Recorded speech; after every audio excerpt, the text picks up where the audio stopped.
चलिए, आज की योग क्लास आदरणीय बहन आगे की कक्षा मुकेश जी भाई साहब आप देखो, रंजना बहन जी शायद नेटवर्क में नहीं है। धन्यवाद।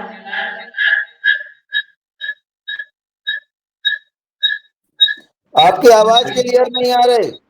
मुकेश जी रंजना भाई जी, साहब आप देखो आज की कक्षा, आगे की कार्यवाही आप करेंगे। आपकी आवाज मुकेश जी क्लियर नहीं आ रही है। मेरी आवाज आ रही है अब आ रही है। चलिए, ठीक है। आमंत्रित करिए मुखातिथि महोदय को। हाँ, वो एक जगह पर मोबाइल ईगो हो रहा है आवाज। आज की हमारी योग कक्षा आदरणीय बहन स्मिता जी ने बहुत अच्छे से ली, उनका मैं धन्यवाद और आभार व्यक्त करती हूँ। और इसी के साथ आज के हमारे दूसरा सत्र में स्टार्ट करते हैं। आज हम सभी योगहार मंच पर रामलला हमारे अयोध्या नगरी में विराजमान हो गए और बहुत हर्ष और उल्लास के साथ पूरे देश भर में कार्यक्रम अच्छे से हो गए। और अब हम थोड़ा थोड़ा अपना जो सब्जेक्ट है उसके ऊपर आ जाते हैं। अब आहार, योग और जैविक खेती की तरफ बढ़ते हैं धीरे धीरे। तो आज का अगला सत्र में हम अपने एक्यूप्रेशर और मुद्राओं के बारे में और भी आहार के बारे में सुनेंगे। तो सबसे पहले मैं आदरणीय चीफ गेस्ट भगवान दास कुशवाहा जी, जिला जबलपुर मध्य प्रदेश से है, उनका मैं स्वागत और अभिनंदन करती हूँ और इस योगाहार मंच पर उनको सादर आमंत्रित करती हूँ। आप आइए जी, आदरणीय भगवान दास कुशवाहा जी।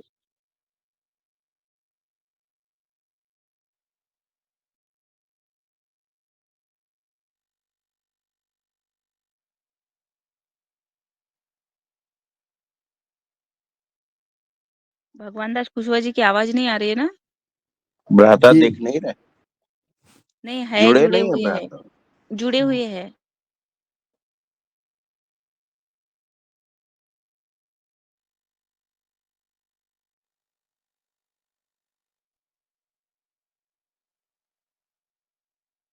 भगवान दास भैया आवाज आ रही है? आवाज नहीं आ रही है। फोन लगाए उनको? हाँ, फोन लगाना पड़ेगा, मैं लेट हो जाती हूँ फोन लगाती हूँ। तब तक आदरणीय श्री मुन्नीलाल भाई साहब है। दादू को बुला ले, दादू जब तक वो बनखेड़ी का वो हाँ, दिखाए बताएंगे, चलिए ट्रेनिंग लेके आए तब जो। तक आदरणीय मेरा जी भाई साहब आप योग का संचालन करिए, योग का क्लास का। जी जी ओम, सदन को नमन।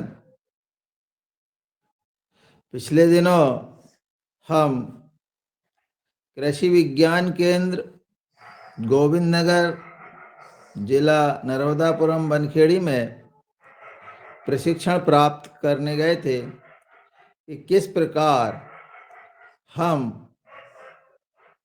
ये जो कीट व्याधि है इस पर नियंत्रण कर सके। तो आदरणीय वर्मा जी बहुत दिन से इस पर कीट नियंत्रण की बात करते रहे हैं। उसी पद्धति को उन्होंने भी आगे बढ़ाने का काम प्रशिक्षण हमको दिया है। साथ में और कुछ नई विधाएं भी जुड़ी है, उस पर उन्होंने जानकारी दी। एक कॉर्ड बनाते हैं, उसका नाम मैं थोड़ा भूल रहा हूँ। उस कार्ड में अंडे को चिपका दिए जाते हैं और उन कार्ड को फसल में लगा दिए जाते हैं और उससे जो वायरस निकलता है वो उन इल्लियों में फैल जाता है और उन पर उन इल्लियों को वो जो है डैमेज कर देता है। इस तरह से इल्लियाँ जो है बहुत प्रारंभिक रूप में ही हम उन पर कंट्रोल कर लेते हैं। आपने बताया कि आपकी फसल की निगरानी आपको करना चाहिए, और जैसे ही शायद हमारे मुख्य अतिथि महोदय उपस्थित हो चुके हैं, तो मैं अपनी छोटी सी बात कह करके कि इस तरह से कीट नियंत्रण के जो उपाय है उन पर अमल करके हम अपनी फसल को बचा सकते हैं। और हमारे जो साथी गए थे उन्होंने इस काम को प्रारंभ भी कर दिया है, तो ये बड़ी खुशी की बात है कि वहां से जैसे ही उन्होंने वो पार्ट खरीद के लाए उनका और उन्होंने अनुभव अपने लेंगे खेतों तो में इसका लगा दिए, तो इस तरह से ये जो है बहुत अच्छा रहा। जी ओम। आदरणीय ओम भगवान दास जी को ओम सादर जी। आमंत्रित करते हैं, वो आए और अपनी बात शुरू करें। जी ओम। ओम जी भ्राता आवाज आ ओम। रही मेरी? आवाज आ रही?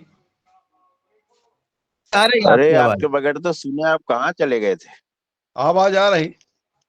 कुछ आ तकनीकी गई आ गड़बड़ी हो गई। गई थी, कुछ गड़बड़ी हो गई थी इसमें, तो अब पता नहीं क्यों नहीं आवाज आ रही थी।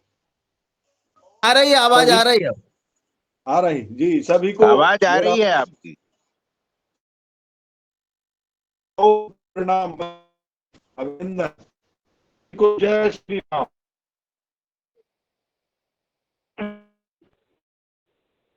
नेटवर्क में आइए, आप नेटवर्क में नहीं है, नेटवर्क में जगह आ जाए, बदलो। जगह बदलो। वो जगह बाहर बदलिए गाय के जगह। पास चले जाओ उधर। जी वो बाहर गन्ने के पेड़ के पास जाओ आप।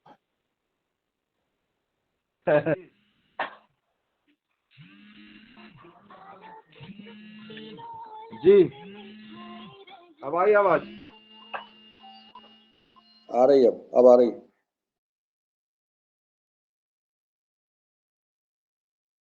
अब तो छत पे ही जाना पड़ेगा, अब नहीं होगा कुछ।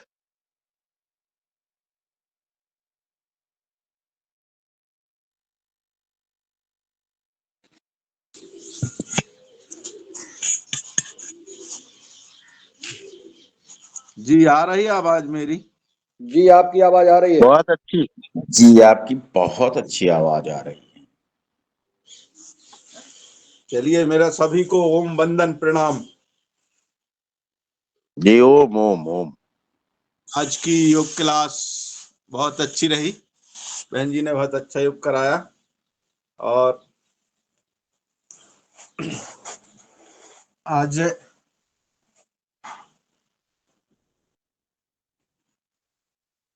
मुझे बहन जी ने आदेश दिया है कि कुछ एक्यूप्रेशर और आहार और मुद्रा के बारे में बताना है।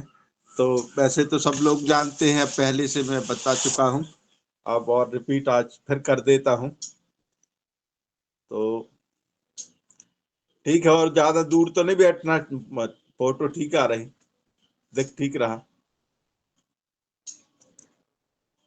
आ रही आवाज? जी आ रही जी है जी महोदय। आ रही है। जी जी। मुनीलाल और जी आप जवाब दो भाई तत्काल। अरे अब रोज आप जवाब दे दिया ना कि आ देखो वो रही है। पूछ रहे हैं। जी, तो मुद्रा के बारे में तो सभी को नॉलेज है, वैसे फिर भी बता देता हूँ कि ये ध्यान मुद्रा है, ये सब लोग जानते हैं। इसको लगाने से हमारा ध्यान लग जाता है, मन अच्छा लगता है। बच्चों के लिए खासकर ये अच्छी मुद्रा है, ध्यान मुद्रा। और इसी उंगली को ऐसा मोड़ देते हैं तो ये बन जाती है वायु मुद्रा। तो इसको हम अनुलोम विलोम करने में भी लगाना चाहिए जी। अनुलोम विलोम इसी से करते हैं, ऐसे वायु मुद्रा से। तो इससे दो फायदे होते हैं वायु मुद्रा से, पेट की गैस और जोड़ों का दर्द, दो में फायदा होता है वायु मुद्रा से। तो ये लगा के हम प्राणायाम करें तो फायदा होता है। अब इसके बाद फिर आती है अगली मुद्रा, ये है अपान मुद्रा। ऐसी लगा के करते हैं। और इसकी वायु मुद्रा लगा के जी लगा देते हैं तो ये है अपान वायु मुद्रा। तो इसके फायदे हैं, कोई सीढ़ी चढ़ रहा, उसकी श्वास भर रही, तो उसको 5 मिनट जी मुद्रा लगवा दो तो वो दौड़ के सीढ़ी चढ़ जाएगा। और किसी को अटैक का दौरा उठा हो तो उसको ये लगवा दो तो ये इंजेक्शन का काम करती है। जैसे इंजेक्शन लगा दो तो आराम से आदमी अस्पताल पहुंच जाता है, ऐसे ये हमारी अपान वायु मुद्रा है। इसको लगाने से हार्ट का पेशेंट गड़बड़ नहीं होगा और सीधा अस्पताल तक पहुंच जाएगा। ये इतनी अच्छी मुद्रा है अपान वायु मुद्रा। दिख रही आप लोगों को? ये पहली उंगली मोड़ी और ये बीच की 2 उंगली, एक छोटी उंगली भर फ्री रहेगी और बाकी सबसे मुद्रा बन जाती है। जी, ये दिख रही होगी आप लोगों को? दिख अपान रही। अपान वायु मुद्रा ना दिखे तो आप लोग बता सकते हैं। ये है अपान वायु मुद्रा। दिखता है, अच्छा दिखता है। दिख रही? हाँ जी दिख हाँ रही हाँ, है। दिख रही है जी व्यवस्थित। जी जी, ये है अपान वायु मुद्रा। तो इसका ध्यान रखें, कभी भी कोई सीढ़ी न चढ़ पा रहा हो, श्वास फूल रही हो, उसको लगवा दें तो वो भी सीढ़ी चढ़ जाएगा। तो ये बहुत अच्छी मुद्रा है। मैंने 20 लोगों पर प्रयोग किया है इसका, तो सीढ़ी दौड़ के चढ़ जाते हैं फिर। बढ़िया है अपान वायु मुद्रा। तो इसको अपन सहज में भी बैठ सकते हैं, कभी जरूरत पड़े तो इसको लेके। तो ये हुई मुद्राएं हमारी। आप प्राणायाम के साथ हम खाली प्राणायाम करते हैं तो उसके साथ स्वामी जी कहते हैं कि खाली एक काम नहीं, 3 in 1, 3 काम करना है।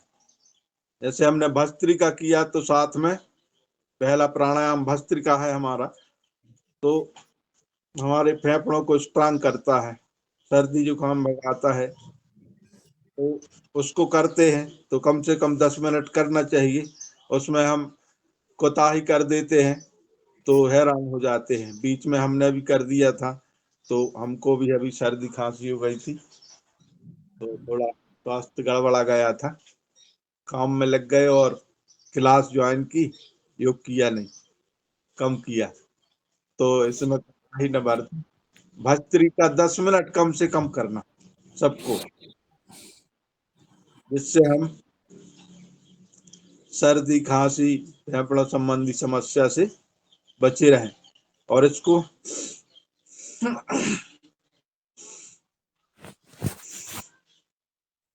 ये सारे पॉइंट हमारे हाथों में है। पहली दूसरी उंगली के बीच का है जी आंख का पॉइंट। इसको प्राणायाम करते हुए लंबी सांस ली और छोड़ी और इसको दबाया और हर श्वास के साथ ओम ओम। भस्त्रिका में हम शिवोहम या सोहम का सहारा ले सकते हैं। श्वास भरते हैं तो सो और छोड़ते हैं तो हम। सोहम ये भी परमात्मा का ही नाम है। इसको लेते हुए भस्त्रिका करें तो बहुत अच्छी हो जाती है। भस्त्रिका हो नहीं पाती आदमी से, थोड़ा करता है 10-20 बार और फिर छोड़ देता है। तो भस्त्रिका प्राणायाम जरूर करें। आज भी स्वामी जी बता रहे थे कि इसको आधा आधा घंटा कर लें तो कैंसर जैसी चीज भी भस्त्रिका प्राणायाम से ठीक हो जाती। बहुत जबरदस्त इसका काम है। तो भस्त्रिका पर जरूर, प्राणायामों पर जरूर ध्यान दें। और इसको तो हम दिन में कभी भी कर सकते हैं भस्त्रिका को। ये जरूरी नहीं है कि हम सुबह सुबह करें और इसके बाद दोबारा बीच में जब भी ध्यान आ जाए तो हम अपने जीवन को योगमय बना लें। हमेशा ध्यान रखें, जब भी फुर्सत हो तो लंबी सांस ले लें। पहले लेबर काम करते थे खेत में, तो उनको अगर ज्यादा लगते जल्दी जल्दी करो तो वो कहते थे ये थोड़ा दम तो ले लेने दो। तो यही है दम, लंबी सांस लेना और छोड़ना, पूरी भरना और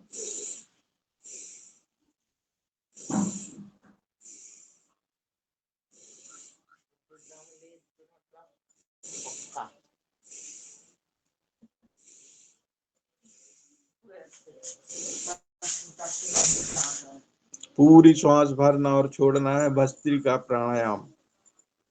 तो आप लोग भी शायद कर रहे होंगे, मुझे ऐसा लगता है कि ये रिपीट भी हो जाएगा तो नुकसान करने वाला नहीं है प्राणायाम। तो आप लोग भी चाहें तो साथ में करते चलें। और मैं पॉइंट भी बताते चलता हूँ। ये हुआ भस्त्रिका की महिमा, बता दी मैंने, और सभी लोग जानते हैं, बताने की जरूरत नहीं है, फिर भी अब मुझे दायित्व मिला है आज बताने का, तो उसे पूरा करूंगा। अब इसके बाद आता है कपालभाति। कपालभाति प्राणायाम सभी लोग जानते हैं। इसके करने से हमारा लीवर, किडनी सारा ठीक रहता है।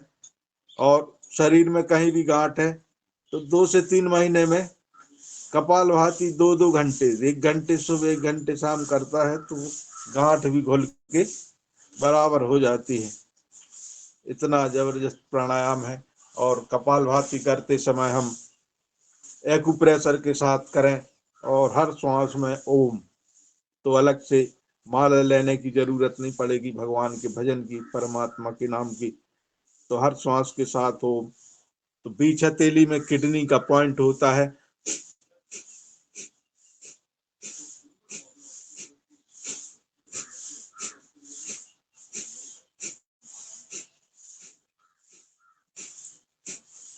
ये कपालभाति करते समय श्वास बाहर छोड़ी और मन में ओम ओम, हर श्वास के साथ ओम ओम बोलते जाएं। तो हमारा 1 सेकंड में 1 बार, 1 मिनट में 60 बार, 5 मिनट में 300 बार, और इसको हमने अगर 30 मिनट कर लिया तो हमारा 1800 बार, 18 माला हमारे भगवान नाम की जाप की हो जाती हैं। और साथ में एक्यूप्रेशर, दोनों हाथ में एक से पॉइंट होते हैं। ये बीच हथेली में किडनी का पॉइंट है। कपालभाति की समझ जरूर, सारे पॉइंट दबा लें हम।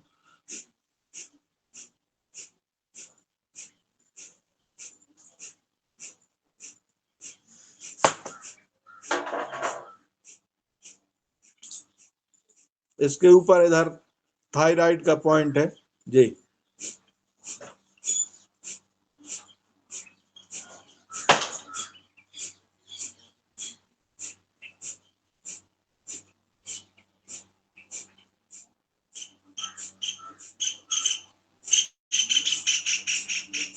ये पहली दूसरी उंगली के बीच में आंख का पॉइंट है।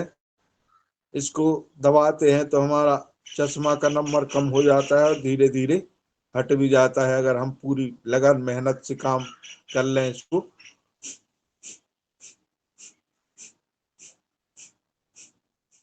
इसके बाद बीच वाली उंगली में फेफड़े का पॉइंट होता है। जिसको फेफड़े संबंधी समस्या है, बार बार सर्दी जुकाम होता है, तो इसको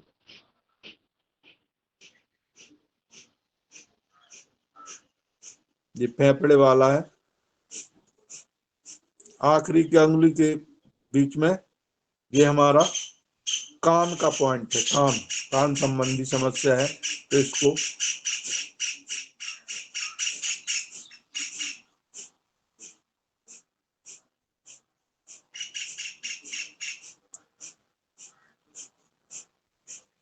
जिसको समझ में ना आए तो पूछ सकता है, कहीं बताने में गड़बड़ी हो जाए या समझने में, तो उसको हम दोबारा बता सकते हैं।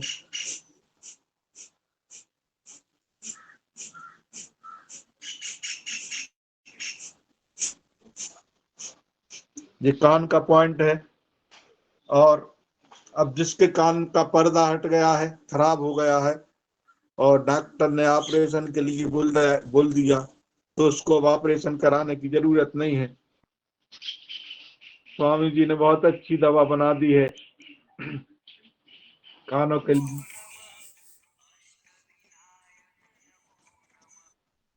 उससे नया पर्दा भी आ जाता है और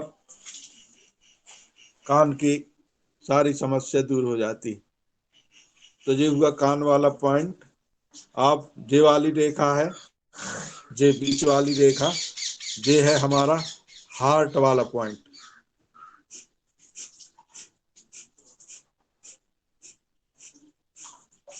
जी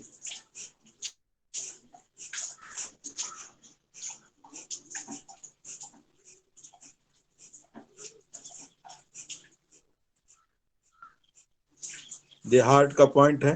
जिसको हार्ट संबंधी समस्या है तो हृदयामृत बट्टी 2 गोली भोजन के बाद ले ले, तो उससे हमारा हार्ट का फंक्शन।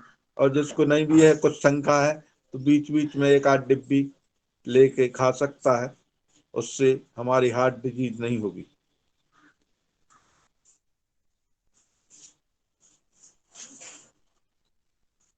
कान के लिए अभी मैं बता रहा था, ईयर ग्रिड टैबलेट आती है, और ईयर ग्रिड ड्रॉप कानों में डालने के लिए उसको हम ले लेते हैं अगर, तो कानों की सारी समस्याएं, कान में आवाज आना, कम सुनाई देना, सारी समस्याओं का निदान हो जाता है। ये हार्ट का पॉइंट है। और कोलेस्ट्रॉल बढ़ा हुआ है तो लिपिडोम टैबलेट आती है, उसका सेवन कर ले तो कोलेस्ट्रॉल ठीक हो जाता है। और ज्यादा समस्या है तो कार्डियोग्रेड है। और भी अच्छी अच्छी दवा स्वामी जी ने बना दी हैं, जो हमारे सारे पतंजलि स्टोरों पर उपलब्ध हैं, तो उधर से आप ले सकते हैं। और हमारे स्टोरों में वैद्य भी बैठते हैं, उनको दिखा सकते हैं, जो हरिद्वार से प्रशिक्षित होते हैं। तो कपालभाति के साथ हम एक्यूप्रेशर कर रहे हैं।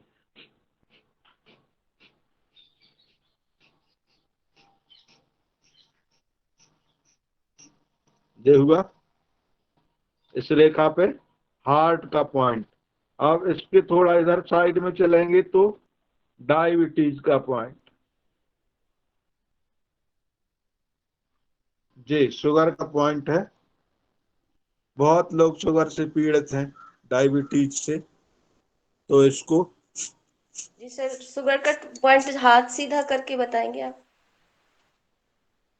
जी जी जी रेखा है इसके नीचे। जी जी जी, धन्यवाद। जी दिख रहा है, जी हाँ, दिख रहा। दिख रहा है जी। Thank you. जी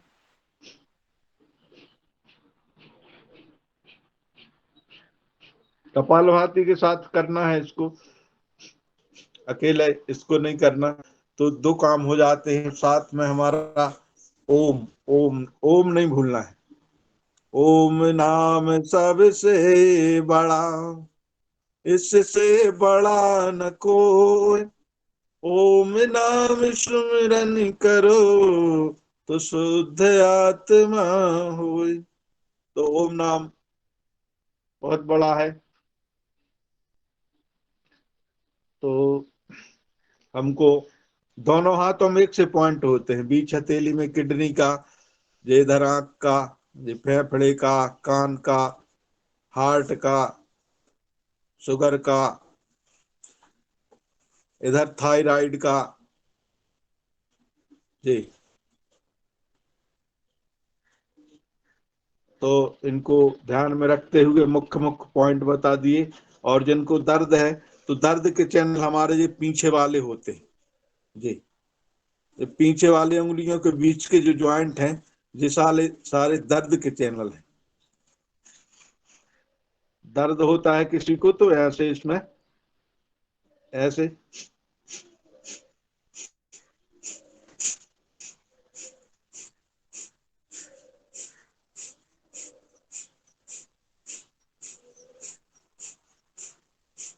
दोनों हाथ में एक से।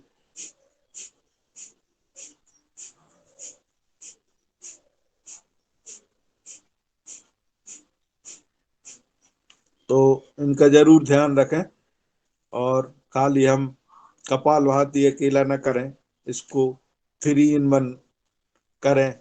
इंटीग्रेटेड योगा कहते हैं स्वामी जी। जैसे हम आसन करते हैं तो आसन में भी कपालभाति करते हैं, ऐसा ये भी है।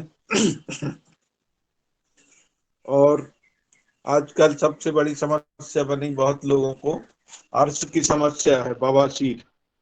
तो बवासीर का पॉइंट भी है हमारा, जे इधर अंगूठा खत्म होता है, जे इधर,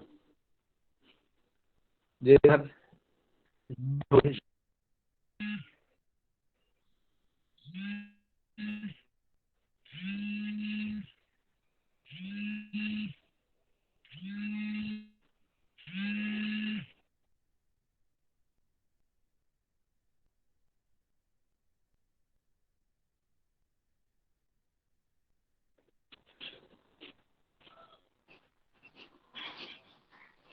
तो थोड़ा फोन आ गया था मेरा।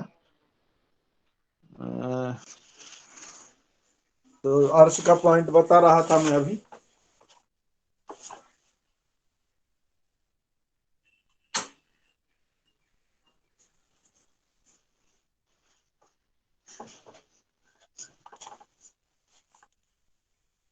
ये अंगूठे के इधर ये गठान होती है, गांठ होती है, इसके नीचे, गांठ के नीचे जी, ये है बवासीर का पॉइंट।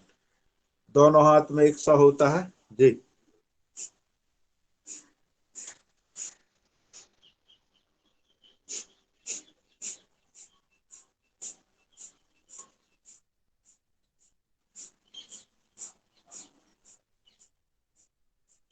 और महिलाओं में सबसे बड़ी समस्या होती है माहवारी की, तो उनके लिए दोनों तरफ की ये नाड़ियां जी जी, इनको दबा लें तो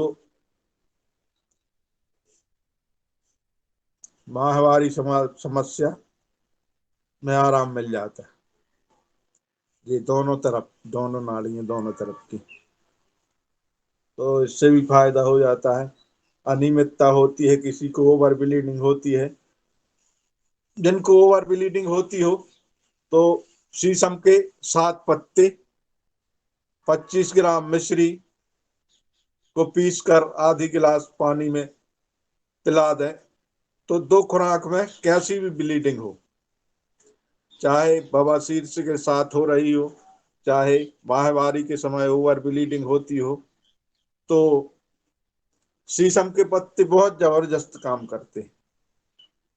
और जिनका ठंडे होते हैं, शीतलांग है, सर्दी हो जाती है, तो उसमें 2-4 काली मिर्च डाल सकते हैं, तो उसको लेने से हमारी हृदय की समस्या भी ठीक हो जाती है। सफेद पानी जाता है जो महिलाओं में, वो भी ठीक हो जाती है 2-4 दिन पीने से। और ब्लड तो तुरंत 2 खुराक में बंद, कैसे ही ब्लीडिंग हो। तो इसका जरूर ध्यान रखें जी, बहुत बड़ी समस्या है महिलाओं के साथ और वो परेशान होती रहती हैं। बिल्कुल सरल उपाय है, शीशम के पत्ते, तो जी ले ले तो आपकी समस्या का समाधान हो जाएगा। और कपालभाति के साथ ये बता दिया हमने एक्यूप्रेशर आप लोगों को सारा। और किसी का कोई सवाल हो तो पूछ सकते हैं, तो उसका उत्तर देने की कोशिश करूंगा मैं। जी ओम, जो पहले आप जो देसी नुस्खे बताते थे उन्हें जी रिपीट कर दें तो ज्यादा लाभ जी होगा जी ओम। जी। देसी नुस्खों में जैसे किसी को दस्त की समस्या है, दस्त लग रहा हो, तो 4 चीजें आप चाहें तो नोट कर लें, ऐसे याद कर लें। मैं एक दोहा है उसका, दोहा ही सबको रटवा देता हूँ। सौंठ, सौंफ और खारक मिश्री। सब लोग चाहे तो साथ में बोल लें हमारे। सौंठ, सौंफ और खारक मिश्री, खाते ही से दस्तों की शुद्ध विसरी। 2 खुराक में कैसे ही दस्तों बंद हो जाते हैं। नहीं आदमी 10,000 लगा देता है, बाटलें लगती हैं और अस्पताल में भर्ती हो जाता है। और भ्राता ये सिर बहुत दुखता है लोगों का सिर। जी, सिर दुखता है उसके लिए अनुलोम विलोम करें और मेधावटी गोली 2-2 गोली भोजन के बाद ले लें और बादाम पाक 1-1 चम्मच दूध के साथ। तो गारंटी से 2 से 3 महीने में जड़ से खत्म हो जाएगा। 3 महीने खा लें, दोबारा नहीं होगा सिर दर्द। बहुत जबरदस्त काम है बादाम पाक। वो बनाना कैसे है बादाम पाक? बादाम पाक बना बनाया आता है, पतंजलि का अपना रेडीमेड आता है। जी जी। सीधा एक लेना भर है। और ज्यादा क्रोनिक समस्या है तो बादाम तेल आता है, उसको भी 1-1 चम्मच दूध में डाल के ले सकते हैं, उससे फायदा होता है। और थोड़ा अनुलोम विलोम ज्यादा कर लें तो बहुत जल्दी ठीक हो जाता है। तो जी तो हरण गया होगा आप। खारक मिस्त्री के जरा बताइएगा, खारक मिस्त्री के बारे। हाँ, सौंठ, सौंफ, खारक मिश्री, खाते से 10 मिश्री। खारक मिस्त्री सौंफ कौन सा? जी, खारक मिस्त्री कौन सा मिस्त्री कहते हैं? मिश्री होती है वो बड़े दाना का आता है मिश्री। नहीं नहीं, खारक जोड़ दिया आपने, खारक मिस्त्री। हाँ, जैसे खारक होती है, छुहारा होता है खारक। सूखी खजूर अलग अलग छुहारा। है वो चारों के नाम अलग अलग बता दो। वो खारक मिश्री जुड़ गई तो कंफ्यूज हो गया उनको। जी जी जी। सौंठ, सौंठ की मात्रा 50 ली। बंद कर लो आप सौंठ, सुनने। कृष्ण आदरणीय कृष्ण कुमार जी, म्यूट कर लो आप। हाँ जी, अब बोलिए। सौंठ 50 ग्राम, सौंफ 50 ग्राम, मिश्री 50 ग्राम और खारक छुहारा 100 ग्राम। उसकी गुठली निकल जाएंगी ना तो वो बराबर हो जाता है। तो चारों चीजों की मात्रा भी बता दी मैंने। 25-25 ग्राम ले लें जैसी जरूरत हो और उसको पाउडर बना के रख लें। थोड़ा मिक्सी में डाल के घुमा देते हैं तो हो जाता है पाउडर बढ़िया। और 1 चम्मच पानी के साथ ले लें। पहले ही खुराक में आराम, 2 खुराक में राइट। सौंठ, सौंफ, खारक मिश्री, 4 चीजें हैं। एक बार मात्रा फिर से बता दीजिए।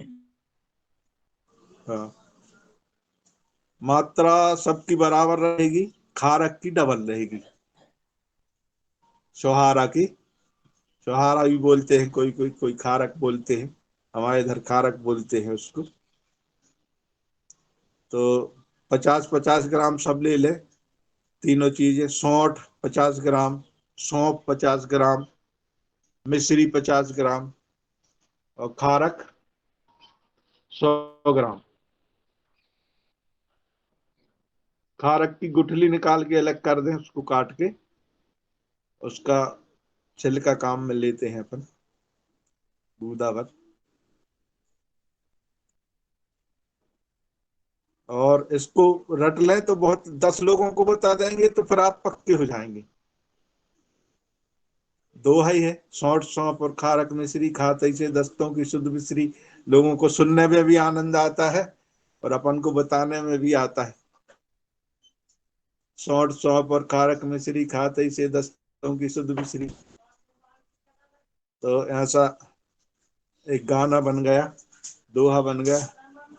तो उससे लोगों का आकर्षण भी बढ़ जाता है, सुनने में लगता है हाँ का बोली बताओ, तो अपन फिर बता दो। तो अपन तो पक्के हो ही गए, दूसरे लोगों का भी उपयोग फायदा कैसे हो गया। करना है? उपयोग कैसे करना? इनको सबको पीस कर 1 चम्मच, एक एक चम्मच दिन में 2 बार 3 बार ले सकते हैं। एक ही दिन में 10 पीस ले इनको। जैसे सौंफ नहीं पिस रही तो थोड़ा उसको तवे पर आंच दिखा दें तो पिस जाएगी ना, बाकी सब पिस जाते हैं। सौंठ पिसी मिल जाती है, अपनी पतंजलि की आती है शुंठी चूर्ण, वो ले लें पिसा पिसाया। सिर्फ आपको खारा कम मिश्री भर पीसना है और खारक मिश्री और सौंफ, तो ये ले सकते हैं। बहुत बढ़िया फार्मूला है, बहुत लोगों पर आजमाया हमने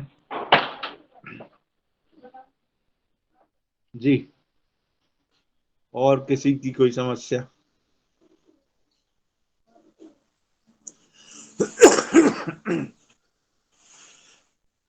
प्रातः काल पानी पिए, दोपहर में मट्ठा, रात में जो दूध पिए हमेशा रहे हत्ता कट्टा। तो प्रातः उठकर सबको पानी पीना चाहिए बिना मुंह धोए। दोपहर में मट्ठे का सेवन करना चाहिए और रात में दूध का सेवन करना चाहिए, तो आदमी स्वस्थ रहता है। और स्वस्थ है कि नहीं उसके भी लक्षण है। पैर गरम, पेट नरम और सिर ठंडा, इतने में वैद्य घर आए तो उसको मारो डंडा। पैर गरम, पेट नरम और सिर ठंडा, ये अच्छे स्वास्थ्य के लक्षण है 3। पैर गरम, पेट नरम और सिर ठंडा, इतने में वैद्य घर आए तो उसको मारो डंडा। डंडा। जी। बहुत सुंदर, बहुत सुंदर। जी भगवान दास भैया जी, बहुत बढ़िया। अब अचानक से सर में दर्द हो तो उसके लिए बताइए भगवान दास भैया जी। अचानक से सिर में दर्द हो जाए तो काली तुलसी के पत्ते लें, उसका रस निकालें और 4-4 बूंद दोनों नाकों में डाल लें तो 10 मिनट में सिर दर्द राइट। और ये उपलब्ध नहीं है तो अपनी पतंजलि की दिव्य धारा आती है, उसको लगा लें तो उसको सूंघ लें तो उससे ठीक हो जाता है। रेडीमेड आइटम, काली तुलसी ढूंढना पड़ेगी कहाँ लगी है, श्यामा तुलसी बोलते हैं जिसको। और उसके लिए एक्यूप्रेशर भी है सिर दर्द का। ये अपना इसका अंगूठे का टाप दबा लें, जे टाप और जे किनारा, ये सिर दर्द का एक्यूप्रेशर है, पॉइंट है। हाथ ऊपर इससे करिए, भी इससे भी फायदा हाथ हो ऊपर, जाता है। ऊपर करिए, ऊपर, जी हाँ। जी, जे किनारा, अंगूठे का जे किनारा और जी जे इसका टाप, जे इसका टाप, जी जी जी टाप और जे इधर किनारा। जी जी जी, बहुत बहुत इससे धन्यवाद। हम्म। जी, अब ये सिर अब दर्द के और भी हाँ। जी बोलिए। अब बताएं, और किसी की कोई और समस्या हो अब तो इसका। हाँ, अब हमारे योगार में किसी को कोई समस्या है, अब किसी पर कुछ, किसी को बीमारी है क्या कुछ, किसी के पॉइंट के बारे में और जानकारी चाहिए तो फिर भगवान दास भैया जी है। अब जी खांसी पाजी ने आजकल हैंडल खांसी किया। ज्यादा हो रही है, लोगों को खांसी के बारे में बता दीजिए तो। हाँ, अभी वर्तमान में खांसी का समय चल रहा है, तो स्वसारी क्वाथ आता है पतंजलि का, स्वसारी क्वाथ, उसको उबाल के पी लें सुबह शाम तो उससे कम खांसी है। तो और जिसको ज्यादा क्रोनिक हो गई है तो स्वसारी गोल्ड कैप्सूल और ब्रोंकॉम टैबलेट। स्वसारी गोल्ड कैप्सूल कम खांसी है तो एक एक, और ज्यादा है तो दो दो सुबह शाम। और ब्रोंकॉम टैबलेट दिन में 3 बार चूसना है उसको, दो दो गोली। तो कैसे भी खांसी की समस्या है, फेफड़े संबंधी समस्या है तो राइट हो जाती। रामबाण है, स्वसारी गोल्ड थोड़ा महंगा आता है, 400 के 20 कैप्सूल, 20 रुपए का एक कैप्सूल आता है स्वसारी गोल्ड का। और ब्रोंकॉम आएगी 250 रुपए की डिब्बी आती है, तो ये ले सकते हैं जिसको ज्यादा आती है। नहीं तो स्वसारी क्वाथ, उससे काम चल जाएगा आपका। उसको चाय के साथ उबाल के पी लें, चाय जैसा, तो उसी से खांसी ठीक हो जाती है। जी और ओम, जी जैसे जी किसी को अचानक सर्दी जुकाम हो गए, ऐसे रात में गाड़ी से आ रहे हैं, अचानक हो गया, तो जी, फिर क्या करें? अचानक हो गया तो उसके लिए अपना दिव्य धारा आती। दिव्य धारा घर दिव्य में धारा, नहीं है, घर की चीज बताओ। अच्छा जी,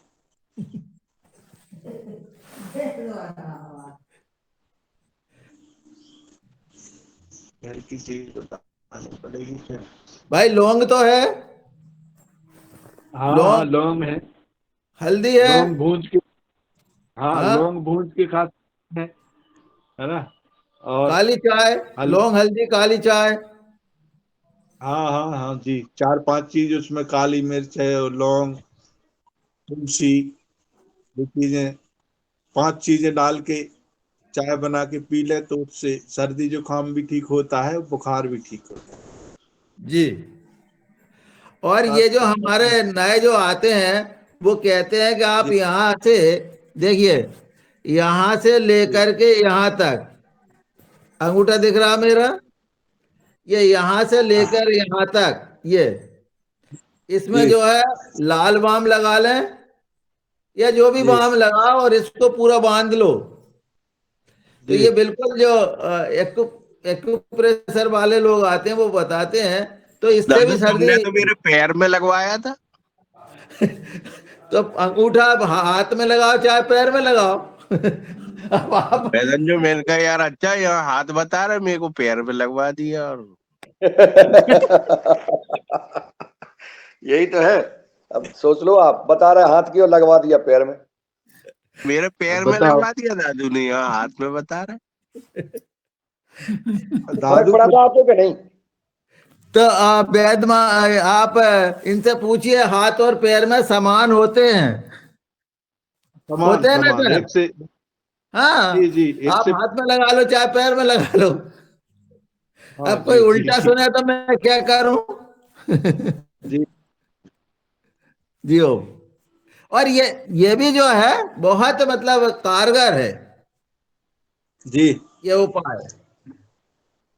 चलिए, जी हो, मुझे जिसकी जानकारी तो मैं भी आज सीख गया कि बाम हाँ जी लगा हो, के इसको बांध। जी, हाँ, बहुत बहुत धन्यवाद आपका। और जी जाए छोड़ भगवान दे यहाँ से, दास यहाँ तक भैया जी, अच्छे से नहीं। और भी कोई आप एक बोल रहा है, किसका सवाल है? जी भगवान दास भैया जी, अब जैसे कि ऑफिस में बैठे बैठे सब रहते हैं, अब उनके लिए कोई सुबह से योग नहीं होता है, तो फिर उनको आलस आता है ना? तो फिर जी, क्या है, उनका दिन फ्रेश रहना चाहिए, तो उनके लिए क्या योग कर सकते हैं अब? और फिर या कोई पॉइंट्स वहां पर बैठे बैठे, या फिर और भी आप कुछ बताना चाहते हैं, बताइए। अब योग तो कर लें तो सबसे अच्छी चीज है, बगैर योग के तो अगर उनका कुछ होता योग नहीं नहीं है। हो तो योग नहीं हो, उनके लिए क्या करना चाहिए वो? जैसे इसका योग नहीं हो रहा, लंबी सांस, जब सांस चल रही तो आदमी जीवित है, तो वो लंबी सांस ले ले, इतना ही तो करना है उसे, और क्या, सोए सोए कर ले। वही तो योग है वही तो योग है, जी। और कहाँ का योग हो रहा। हाँ, और जिसको ज्यादा कमजोरी, इस समय सबको शिलाजीत लेना चाहिए। ठंड में शिलाजीत कैप्सूल अब आता है हमारा, जब ऑफिस में बैठे शिलाजीत डाल। बैठे हैं तो हम ये कर सकते हैं ना, मुद्राएं कर सकते हैं, एक्यूप्रेशर कर सकते हैं, है ना? बिल्कुल बिल्कुल बिल्कुल जी, सब कुछ कर तो सकते उसके हैं। बारे में थोड़ा सा बताइए। अब आपने बता तो दिया, एक्यूप्रेशर कर लें, मुद्राएं कर लें, थोड़ा लंबी सांस ले लें, तो उससे अच्छा, सुस्ती दूर होगी। चलिए ठीक है। और तो तो ये और ऑफिस कुछ वालों के लिए भी हो गया जी है और ओम, घर वालों के लिए, जी घर ओम, वालों के लिए भी हो गया। जी जी ओम। ओम ओम। मैं एक जी अनुभव बताता हूँ। मेरे एक मित्र थे, आप तो नहीं है, और उनका एक्सीडेंट हुआ, और एक्सीडेंट के बाद वो इंदौर गए। डॉक्टर ने कहा कि आपका जो है रीढ़ की हड्डी का ऑपरेशन होगा, और हम गारंटी नहीं लेते कि आप ठीक हो पाएंगे या नहीं, ये भी हो सकता है कि आप कभी उठ भी नहीं पाए। ऐसी स्थिति में जब वो यहाँ आए, और एक दूसरे मित्र ने मुझे कहा, महाराज जी, नथेला जी जो है वो इस स्थिति में है। तो चूंकि अब हम उम्र के थे, तो मैं उनके पास पहुंचा, उनसे बातचीत की। भाभी जी भी वहीं थी। तो बहुत दर्द में थे, बहुत परेशान थे। तो मैं कहने लगे, महाराज जी बिल्कुल भी बहुत स्थिति खराब है। तो मैंने कहा, यार अभी अपन मरे नहीं है, अबे तो अपन आराम से जो है, सांस तो अपनी चल रही है, जा थोड़ी लंबी लंबी ले लो, बस इतना ही तो करना है। उस व्यक्ति ने लंबी लंबी सांस लेकर ही, और धीरे धीरे धीरे 3 महीने में वह व्यक्ति उठने लगा, बैठने लगा, और 6 महीने में तो 80-80 किलोमीटर गाड़ी, तेवल गाड़ी चलाता था। यह स्थिति बन गई केवल लंबी सांस लेने से।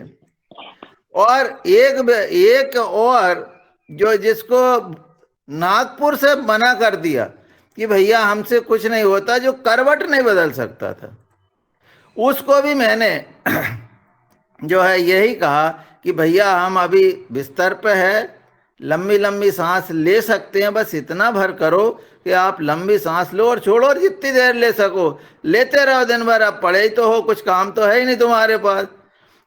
वो व्यक्ति आज अपनी 40 एकड़ जमीन बना रहा है, जो करवट नहीं बदल सकता था। ये स्थिति बनती है। जी ओम।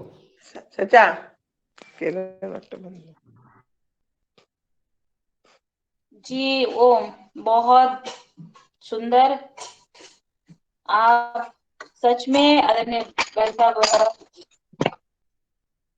जो कर रहे हैं वो अनुभव वो अपने व्यवहार में बता रहे हैं और लाभान्वित कर रहे हैं योग के वो माध्यम से अतिथि से लोगों को। पूछना चाह रहा मैं क्वेश्चन, ये बाल सफेद, बाल जो दाढ़ी के सफेद हो रहे हैं वो काले नहीं हो सकते? हो जाता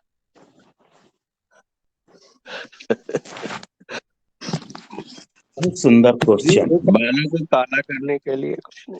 मैं बता देता हूँ, लगा लें। 3-3 घंटा कपालभाति करो, हो जाएंगे, कोई चिंता की बात नहीं। 3 घंटा करो, जिनके तुम्हारे हो तो नहीं, रहे हो ज्यादा 3 घंटे सफेद हो गए दादू। कपालभाति करें।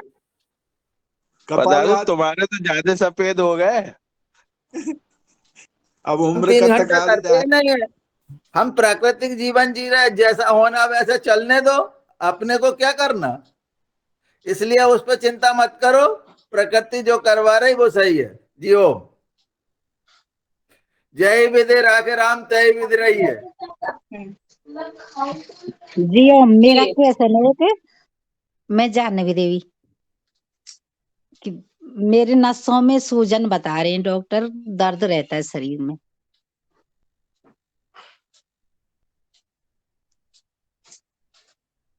जी ओम, आवाज आ रही मेरी? जी जी, सही आपके है। हाथों में सूजन है या पैरों में है या कहाँ है, ये बताओ। पैरों में तो बहुत ज्यादा आई थी एक बार, पर दवाइयां चल रही मेरी जी एलोपैथिक से। जी तो बताया कि थायराइड के कारण नसों में सूजन भर रखा है। थायराइड के कारण। तो हाथ थायराइड पाँव की में तो सर पूरे ने अभी शरीर में आपको दर्द होता है। थायराइड की तो सर ने आपको अभी दवाई बताई है ना, और ये एक्यूप्रेशर बताया वो करें, चलती और है मेरी। सूक्ष्म व्यायाम पे आप ध्यान दें। दर्द हाँ को सहते हुए हाँ यदि आप सूक्ष्म व्यायाम करेंगे हाँ, तो निश्चित लाभ होगा। अभी हम अपनी श्रीमती जी को भी ये फ्रोजन शोल्डर का करा रहे हैं, वो भी दर्द से कराती है, पर हमने कहा कि ये दर्द को सहन करो और आप ठीक हो जाओ। और दर्द सहन नहीं करेंगे और आप नहीं करोगे तो वो ठीक नहीं होंगे। और थोड़ा सा जो तेल आता है उसकी मालिश करो नीचे से ऊपर की ओर, और आप जो है हाँ, हलासन में अर्ध हलासन वाला करो, तो आपके पैर का जो ब्लड का सर्कुलेशन ऊपर से नीचे की ओर होगा, तो आपके पैरों में आराम होगा। मेहनत आपको करनी होगी, बिना मेहनत के नहीं होगा, ये तय है। तो जितना आप दर्द सहन करते हुए मेहनत कर सको उतना करो। जी ओम, ऐसा हमारा अनुभव है। अभी देखिए हमने कोई कल घरेलू ही दवाई बता, नहीं है इसके लिए? दवाई हमको मालूम नहीं है, हम तो सारे काम योग से करते हैं। दवाई के संबंध में आदरणीय हाँ भगवान दास जी बताएंगे। जी ओम। जी बहन जी, हाँ आपको जी। पैरों में सूजन है?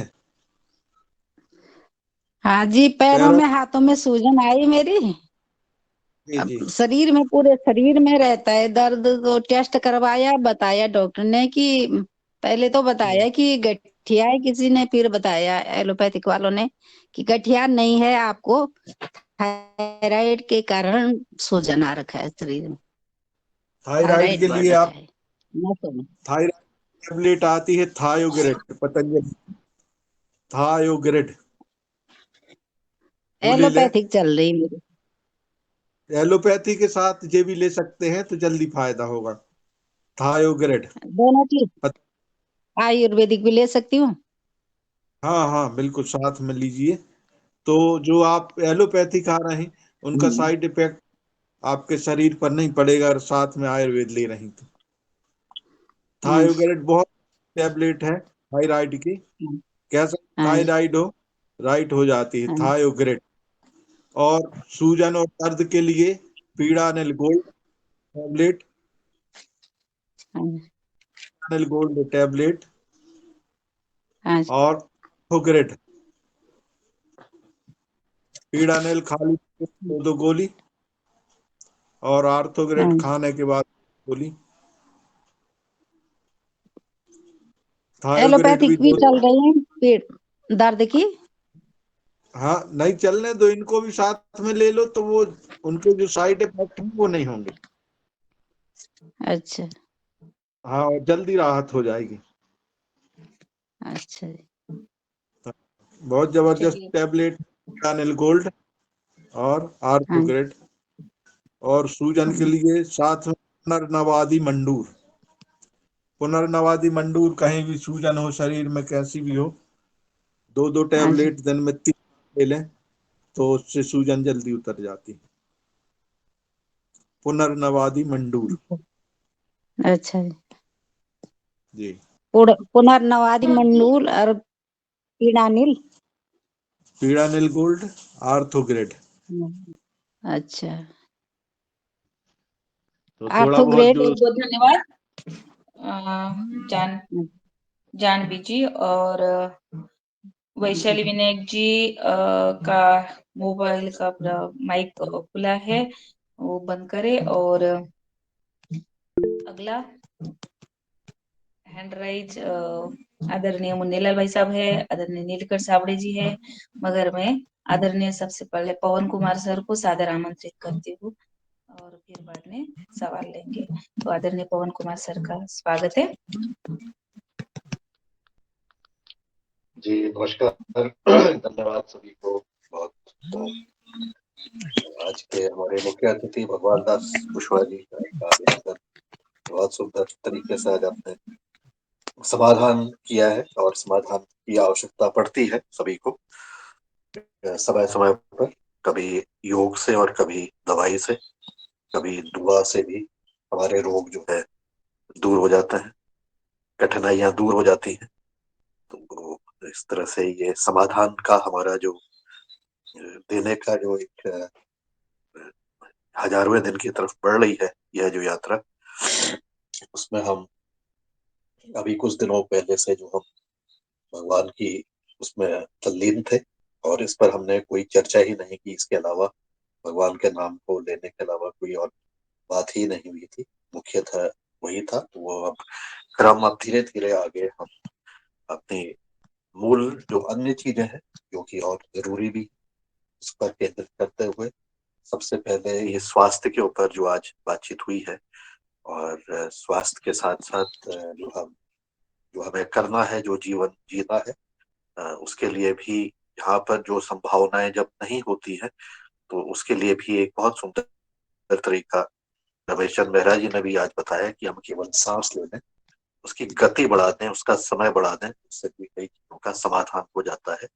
और उसके लिए फिर दवा की भी आवश्यकता के साथ साथ यह क्रिया भी शायद बहुत जरूरी है। तो ऐसी सरल सरल क्रियाओं को हमें समय समय पर जरूर ध्यान देना है। जो सरल चीजें हैं उसको उसको ज्यादा से ज्यादा करना है। कठिन चीजें हैं जिसकी जैसी क्षमता है उसके आधार पर वो कठिन चीजें को भी कर सकते हैं, लेकिन सरल चीजें जितना हो सके उतना ज्यादा उसको अगर करेंगे तो उसका भी बहुत ज्यादा लाभ मिलेगा। ये चीज भी आज हमने सीखी, या अनुभव के आधार पर जो चीज सीखी है, इसके लिए भी आपका सबका अभिनंदन है। और आशा है कि ऐसी जो चीजें हैं जो आसान है, जो बिना शुल्क के लग जाती हैं, बिना पैसे के होती हैं, और हो सकता है हमारे आसपास ही है, उसके प्रति भी हम जागरूक हो जाएं तो बहुत सारी चीजों का समाधान हो सकता है। हमारी जिंदगी में भी इस तरह की बहुत सारी चीजें हैं जो आसान है, सरल है, बिना पैसे के हैं, उसको भी अगर हम उसका अनुसरण करेंगे तो बहुत सारी समस्याओं से हम समाधान स्वयं पा पाएंगे। और यही हमारे आत्मनिर्भरता का शायद सूत्र भी है, कि हमारा सूत्र हम कैसे अपने आप को बना सकें, और अपने जैसे किसान की खेती में हम कहते हैं कि लागत हमारी कम हो जाएगी, तो इसी तरह से हमारे स्वास्थ्य में भी हमारी लागत योग से, प्राणायाम से, सांस लेने मात्र से भी उसकी लागत कम हो जाती है। तो ये भी महत्वपूर्ण चीज जो है आज का हमारा। तो आज का योग पत्र भी बहुत सुंदर रहा है, तो बहुत अच्छा हमारा सत्र रहा, और उसके लिए भी स्मिता जी को बहुत बहुत अभिनंदन। अब से हम अब आवश्यकता यह भी है कि हम हमारे अब आवश्यकता यह है कि आने वाले समय पर हमारे सदन की आवश्यकता क्या है, इस पर भी विचार जरूर कर लें कि क्या चीज वो सीखना चाहते हैं। क्योंकि हम 1000 दिन जब पूरा करना है तो बहुत सारे हमारे साथी अपनी बहुत सारी चीजों को वो कर चुके हैं, उसकी शायद उनको लगेगा कि आवश्यकता इस चीज की अब नहीं है। तो वर्तमान समय पर हमारे 1000 दिन के बाद किन चीजों पर इस सदन को चर्चा करनी चाहिए, इस पर भी हमारे सदस्य अगर मत अपना प्रकट करते हैं और उसके जो मत देते हैं उसके साथ साथ वह अपनी एक सुझाव भी दें कि हमें इस विषय पर बातचीत करनी है, और मेरी जानकारी में इस विषय के लिए यह व्यक्ति, यह संस्था, यह जो लोग हैं, ये हमें अगर इस मंच पर आके अपना योगदान करेंगे तो हमारी उस आवश्यकता की पूर्ति हो पाएगी। तो मेरा ऐसा निवेदन है सभी से कि वो इस चीज पर भी विचार करें, अपनी आवश्यकता को स्वयं पहचाने, और आवश्यकता के साथ साथ ऐसे व्यक्तियों को भी ढूंढने का प्रयास करें जो कि अपना योगदान दे करके हमारी स्वैच्छिक योग हरकत को उसकी और ज्यादा हम आगे ले जा सके। तो आज के लिए मेरा बस इतना ही मत है। मैं इतना कह के अपनी बात को विराम देता हूं। जी बहुत बहुत धन्यवाद आदरणीय श्री पवन कुमार सर, आपने बहुत महत्वपूर्ण बातें बताई। योग और आहार हमारा बहुत जरूरी है। योग तो कर रहे हैं और आहार भी हमें हमारा अच्छा लेना है, और उसके लिए और स्वास्थ्य हमारा सुदृढ़ रहना चाहिए उसके लिए। और फिर बाद में जो आपने कहा है कि हमारे 1000 डे पूरे हो रहे हैं, और उसके बारे में भी हमें चर्चा और परिचर्चा करनी है। और आने वाले दिनों में हम ऐसे जो अपने स्तर पर कुछ अच्छा काम कर रहे हैं उनको भी हम इस योगाहार मंच पर अपने अपने यहाँ से आमंत्रित करेंगे, जो अच्छे नए नए आचार कर रहे हैं, ऐसे कुछ व्यक्तियों को अनुभव शेयर करने के लिए इस योगाहार मंच पर सभी के यहाँ से सब अपने यहाँ से लोगों को देखेंगे। और तो फिर मैं अब अगले वक्ता के रूप में आदरणीय श्री मुन्नीलाल भाई साहब ने पहले हैंड राइज किया था, फिर बाद में नीलकंठ साबड़े जी, और फिर आदरणीय मेहरा जी भाई साहब। तो मैं आदरणीय सबसे पहले मुन्नीलाल भाई साहब को सादर आमंत्रित करती हूँ। जी आप आइए। धन्यवाद। आज की हमारी योग शिक्षिका स्मिता जी ने बहुत ही योग किया, अच्छा योग किया, गुरु जी के सानिध्य में किया। और आज हमारे आदरणीय भगवान दास कुशवाहा जी, जिन्होंने योग और आयुर्वेद के ऊपर अपना हम सबको मार्गदर्शन दिया और हमेशा देते रहते हैं। जो भी माननीय हमारे मेहरा जी ने जो बताया, ये प्रैक्टिकल बताया। आदरणीय पवन कुमार जी ने जो मार्गदर्शन दिया है, हमेशा 1000 जो दिन हम पूर्ण कर रहे हैं, उस पर हम सबको आगे चर्चा करना है। इसके पहले मैं बहन जानवी जी की बात को पर आता हूँ। आदरणीय जानवी जी बहन जी जो एलोपैथी का इलाज करा रही हैं, आप अगर मन बना लें कि मुझे एलोपैथी कब कराना चाहिए, जब बहुत इमरजेंसी हो, तब एलोपैथी का इलाज लेना चाहिए। अगर हम मन में आयुर्वेद के ऊपर निर्भर रहें और विश्वास करें, जैसा मेहरा जी ने कहा है कि हम योग प्राणायाम करें, और उसका समय, वैशाली विनायक जी आप जो है म्यूट कर लें और ये म्यूट रखें। और ये समय जो है हमारा, जो योग करने का समय है, वो जरूर हमें बढ़ाना है। अगर हमने मेहरा जी के जो जिनके नाम लिए हैं, हम उनसे प्रत्यक्ष रूप से हमने उनको जाना है, उनके पास गए हैं, उनका वीडियो भी बनाया है, वो मैं यूट्यूब पर देख रहा था अभी, दिखाने। राजाराम लोधी और शर्मा जी, वाजपेयी जी, और भी कई लोग ऐसे हैं जिन्होंने प्रत्यक्ष बताया, सिर्फ सांस लेने का ही कमाल है, सांस का ही सब कुछ राज है, सांस ही योग है। अगर हम सांस धीरे धीरे ले रहे हैं, छोड़ रहे हैं, ले रहे हैं, छोड़ रहे हैं, तो यही हमारे शरीर के लिए बहुत लाभदायक है। प्राणायाम कभी भी किया जा सकता है और करते रहना चाहिए। कपालभाति हम जो है खाली पेट करते हैं, लेकिन प्राणायाम हम भोजन के बाद भी कर सकते हैं, और कहीं भी रहें तो करते रहें। अगर हमने प्रतिदिन आधा घंटे प्राणायाम किया, अनुलोम विलोम किया, तो उसका प्रभाव अवश्य मिलेगा। भस्त्रिका और प्राणायाम और अनुलोम विलोम हमें हर हालत में आधा घंटे रोज करना चाहिए। हमारे योगाहार कार्यक्रम में जो लोग भाई बहन जुड़े हैं, वो सब सुन रहे हैं, और सुनते हुए ही अपना करते रहना चाहिए। कहीं भी रहें आप किचन में हैं, आप बेडरूम में हैं, आप ट्रेन में हैं, आप बस में हैं, कार में हैं, चल रहे हैं, ऑफिस में बैठे हैं, कहीं भी हैं, शर्म ना करें। अगर आप कर रहे हैं तो आपके करने का प्रभाव अन्य लोगों को पड़ेगा, उनको भी प्रेरणा मिलेगी। आपको लगता है कि 100 लोग बैठे, उसमें हम सिर्फ अनुलोम विलोम कर रहे हैं, तो कोई क्या कहेगा।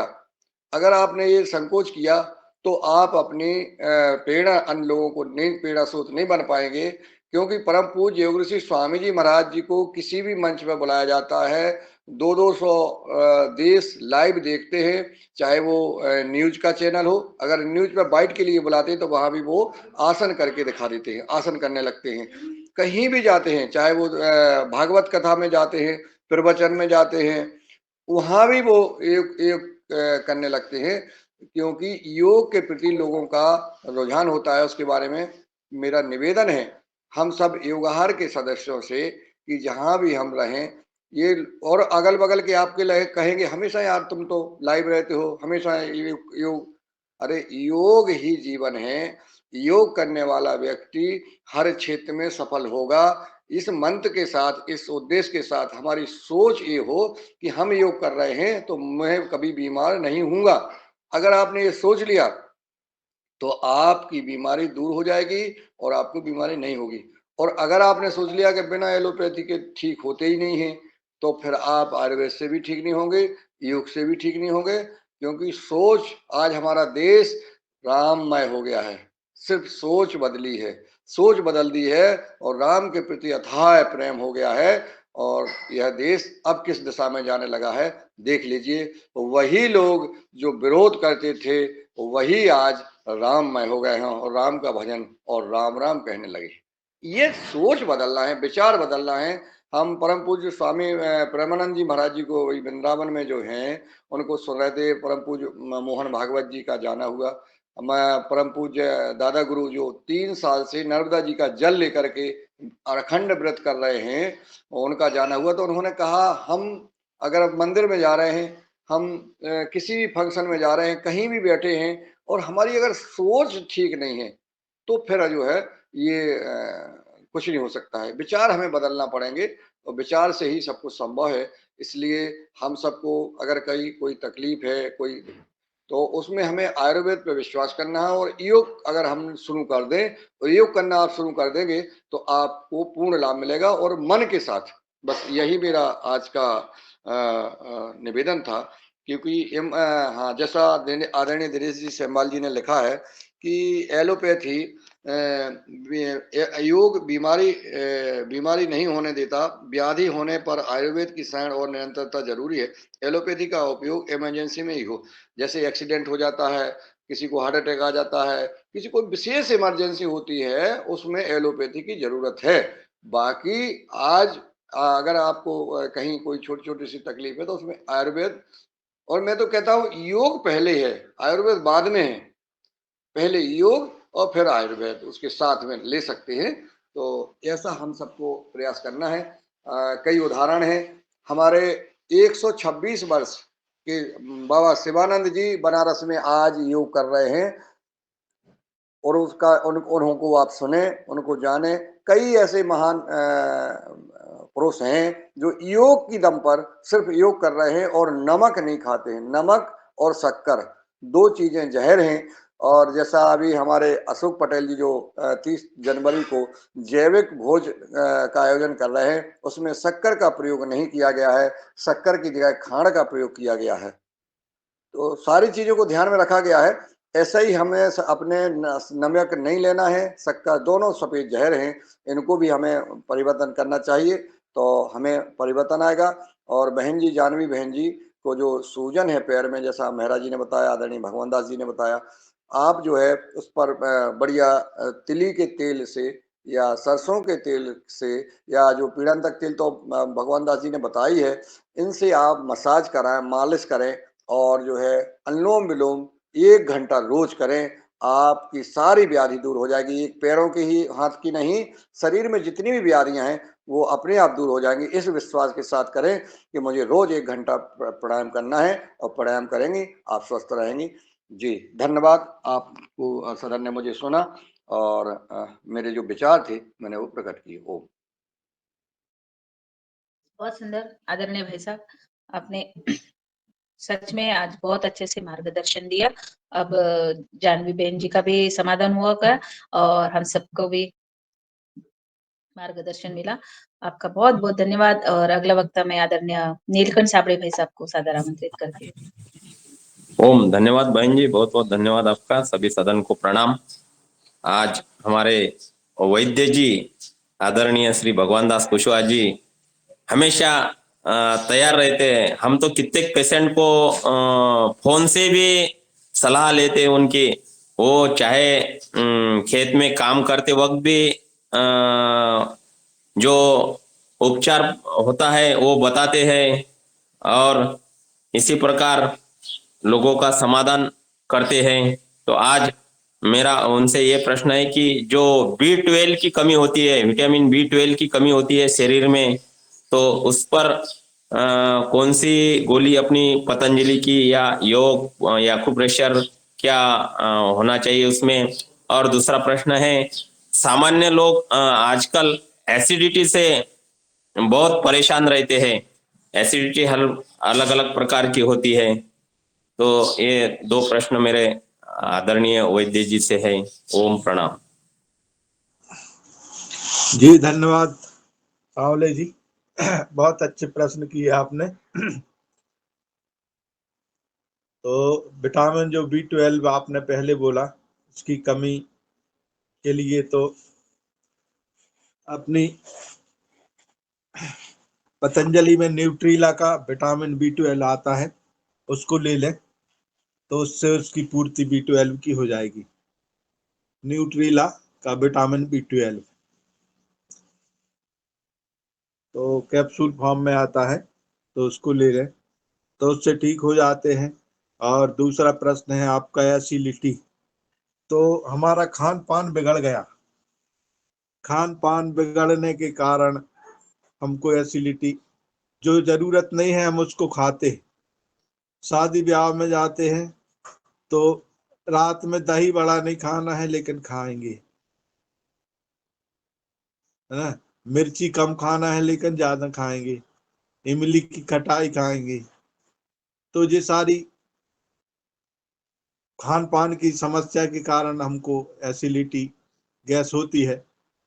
तो इसके लिए हमारा पतंजलि में अभिपत्तिकर चूर्ण आता है।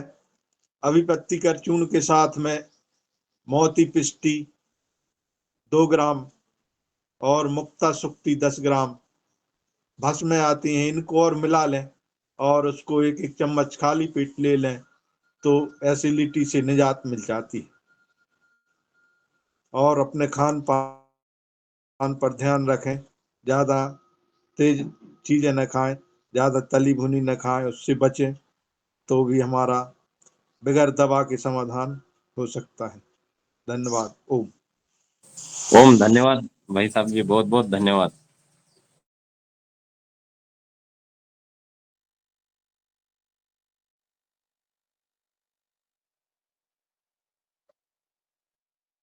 जी धन्यवाद। और आगे रमेश चंद्र मेहरा जी भाई साहब ने हैंड राइज किया था। जी सादर जी ओम, आमंत्रित है। सदन को नमन। एक तो और भगवान दास भैया जी हो गए हमारे डॉक्टर आहार के, और ऊपर, और मेहरा जी भाई साहब हो गए डॉक्टर योग के। अब जी दोनों डॉक्टर हो गए हमारे योगा में। हाँ, मैं तो भैया योग का डॉक्टर हूँ, मुझे कोई दवाई दवाई की जरूरत नहीं है ना। मैं कहता हूँ कि अस्पताल जाओ, क्योंकि जो लोग अस्पताल गए लौट के आए उनको मैंने ठीक किया है। इसलिए मैं तो अपने योग को महत्व देता हूँ। दवाई ववाई तो 3-3 लाख रुपए भी लोग खर्च मांग रहे थे और बेचारे वापस आ गए थे। तो अपना तो योग है जी। मैं दूसरी बात, अभी आदरणीय हमारे पवन सर ने जो कहा कि हमको जो है कौन सी चीजें ऐसी हो सकती है जो हम सरलता से कर सकें, और ऐसे लोगों को हमें ढूंढ करके। अभी 2 दिन पहले हम लोग जो है प्रशिक्षण में गए थे। अब मैं अपनी जैविक, क्योंकि हमारा आहार प्रमुख है, उस प्रशिक्षण में हमको जो चीज बताई वो बहुत सस्ती है, अपने आसपास से हम खुद कर सकते हैं, हमें बाहर जाना नहीं है। और इसी बात को लेकर के जब हम अपने जो चीजें बना रहे हैं उस पर जब हमने देखा और उनकी तुलना करी, देखिए हमें सबसे ज्यादा हमारी जो भूमि कठोर हो रही है उस पर काम करना है। और ये बात मैंने आदरणीय हमारे शरद भैया से भी बात की। तो शरद, और जब हमने जो बनी बनाई दवाई आ रही है जैविक की और जो हम बना रहे हैं, तो हमने ऐसा महसूस किया कि हमारी दवाई हम जो बना रहे हैं वो गुणवत्ता में बहुत अच्छी है, कीमत बहुत नॉमिनल है, और जो चीज हम बाजार से ला रहे हैं उसकी गुणवत्ता की कोई गारंटी उतनी नहीं है, और कीमत कई गुनी ज्यादा है। कई गुनी का मतलब अब मैं कुछ कह नहीं सकता, उसे हम कैसे तुलना करेंगे कि जो बहुत कम चीज रुपए में चीज बन रही है, दो मतलब 1 लीटर की कीमत लगभग 450 रुपया है, और वो यदि हम बनाते तो अब हम कीमत तो नहीं बताएंगे, आप लोग जो है वो बड़ा मजाक उड़ा देंगे, पर हम अपने सदन में जब भी इस पे चर्चा होगी तो हम उस पर भी बात कर लेंगे, परंतु बहुत कम। तो ये जो चीजें हैं इसको हमें बढ़ावा देना है, और आदरणीय शरद भैया ने कहा कि यदि किसानों को बचाना है तो हमें इसका व्यापक रूप से किसानों के बीच में इस बात को ले जाना होगा, तभी हम किसानों को इस लूट से बचा सकते हैं और अपनी भूमि को बचा सकते हैं। सबसे ज्यादा जो है हमें अपनी भूमि को बचाने पर ध्यान देना है, और यदि हमने अपनी भूमि को कठोर होते हुए जो हम देख रहे हैं कि बखर के बाद 25 हार्स पावर के ट्रैक्टर, 35 हार्स पावर के ट्रैक्टर और 55 और अब तो 65 और 70 के ट्रैक्टर से जमीन पिलाऊ हो रही है, तो आप सोच सकते हैं कि अगले 10 साल में हमें 90 और 100 हार्स पावर के ट्रैक्टर हमारे खेतों में चलाने पड़ेंगे। ये महसूस किसानों को भी है, परंतु बस वो विकल्प नहीं है उनके पास, वो विकल्प पे कोई बात हो नहीं रही है, और उसका कारण है कि हम बाजार के, हमारी शासन भी बाजार के दबाव में है और परिस्थितियां भी ऐसी है, उस पर ज़्यादा प्रयोग शासन ने करवाए नहीं, यूनिवर्सिटी ने करे नहीं। यूनिवर्सिटी अपने नियम कानून में बंधी है, उसको दोष हम नहीं दे सकते, क्योंकि जैसे ही सरकारी आदमी यदि जरा भी कुछ कर लेता है और उसका नुकसान हो जाता है तो फिर वो व्यक्तिगत हो जाती है, क्योंकि उसके प्रयोग को वहाँ, क्योंकि हमने ऐसा नहीं कहा था, तो वो नुकसान होता है। जबकि भावना ये होती है कि हम अच्छा करें, पर कभी कभी उल्टा भी हो जाता है। तो इस तरह से जो हमको नई नई चीजें हमारे योगाहार में मिली है, उन बातों को हमें अपने यहाँ लगभग आधे एकड़ खेत में उसे मतलब करना पड़ेगा, उसका अनुभव देखना पड़ेगा, और जब अनुभव अच्छे आ जाएंगे तो फिर हम अपनी बातों को आगे बढ़ा सकते हैं। मैं स्वयं अभी आदरणीय हमारे शरद भैया जी उपस्थित हैं, वो अपने अनुभव बताएंगे कि किस तरह से उन्होंने अपने ट्राइकोडर्मा और दूसरी चीज़ों से किसानों के खेत को बचाए हैं। तो मैं आदरणीय शरद भैया से निवेदन करूंगा, यदि वो उपस्थित हैं तो अपनी बात कहे। जी ओम। और बहुत सरल तरीके से हमें अपने इस ग्रुप में भी और किसानों तक पहुंचना है। जी ओम। जी, मैं अभी शरद भैया को ही देख रही थी। भाई साहब, अब शरद भैया शायद लेफ्ट हो गए हैं। आवाज शरद भैया तक नहीं जा रही है। शरद भैया नहीं है शायद। ब्याव आ गो, ब्याव। चलो ठीक है, ब्याव आ गो, ब्याव आ गो। ले आओ। चलो ठीक हाँ, है। तो फिर उनका थोड़ा सा रहता जी है। पवन, जी पवन कुमार सर ने हैंड राइज किया है। सर जी स्वागत है। धन्यवाद। जी धन्यवाद रमेश चंद्र मेहरा जी, आपका अभिनंदन। आपने ये जो प्रयास किए हैं, यह जो ट्राइकोडर्मा बनाने का जो कार्य है, ये संतोष चौहान ने जी ने कुछ दिन पहले अपना प्रेजेंटेशन मुझे भेजा था। तो इसका विस्तारीकरण तो निश्चित रूप से आपके महाराष्ट्र में हो ही रहा है, लेकिन एमपी में ये सीमित रहा। केवल आपका जो नर्मदापुरम का जो ग्रुप है, केवल वहीं तक के ये सीमित है, ऐसा वो डेटा को देख करके लग रहा है। हो सकता है और जगह पर भी हुआ हो, लेकिन मुझे लगता है कि ये जो विधियां आपने विकसित मतलब जो की हुई हैं, और जो अब आपके जो अनुभव हैं, उसका भी विस्तारीकरण का समय आ रहा है, क्योंकि मिट्टी हमें निरंतर बचानी है। और मिट्टी के बारे में जब आप सोचें तो किसान की जब आप बातचीत करते हैं तो केवल भारत का ही किसान नहीं, अन्य देश के भी किसान इससे बहुत ज्यादा पीड़ित होते जा रहे हैं, और इसकी एक बहुत व्यापक समस्या है। मुझे लगता है कि आपको अपने अनुभव को एक वीडियो के रूप में जरूर डॉक्यूमेंट करना चाहिए, और अगर वीडियो आप खेत में ही बनवाते हैं और जहाँ पर ये आप कर रहे हैं, तैयारी कर रहे हैं, उसका भी एक छोटा सा वीडियो आप स्वयं ही बनाएं। उसमें कोई खर्चा करने की जरूरत नहीं है। अपना वीडियो स्वयं बना करके हिंदी में इसको बना लें, उसको हम अंग्रेजी में भी डब करेंगे। और इसका विस्तारीकरण करने के लिए अन्य देश से भी मेरे साथ जो लोग जुड़े हुए हैं, जो मिट्टी पर काम कर रहे हैं, और उनकी बड़ी रुचि हुई है। विशेषकर ये जो मैंने सांप सीढ़ी का खेल के बारे में जो बता रहा था, उसके प्रति बहुत ज्यादा उनकी रुचि है, क्योंकि उन्होंने स्वयं ही स्वेच्छा से इसमें ट्रांसलेट किया हुआ है। हमने कुछ भी, किसी भी तरह का कुछ भी आदान प्रदान नहीं किया, और उसमें बहुत इच्छुक है कि वो इसको अपने जगह पर, जहाँ पर भी वो काम कर रहे हैं, वो वैज्ञानिक भी हैं, उसमें से कुछ छात्र भी हैं, उसमें से कोई अपने संस्थान के प्रमुख भी हैं। तो ऐसे लोगों को हम अपनी बात कहें तो हमारा इस अच्छा कार्य का विस्तारीकरण हो सकता है। ऐसा मेरा सुझाव है। आप विचार करिएगा, अगर जरूरत पड़ेगी मुझसे आप अलग से भी बातचीत कर लीजिएगा, तो हम इसको आगे ले जाते हुए, और जरूरत पड़ेगी तो इनके हमारे चौहान जी है, उनसे भी वार्तालाप कर लेंगे, और इसको और जगह पर भी कम से कम अपनी बात पहुंचाने का प्रयास करें। ये धन्यवाद। जी ओम सर, आपने जो कहा है, आपको नमन सर।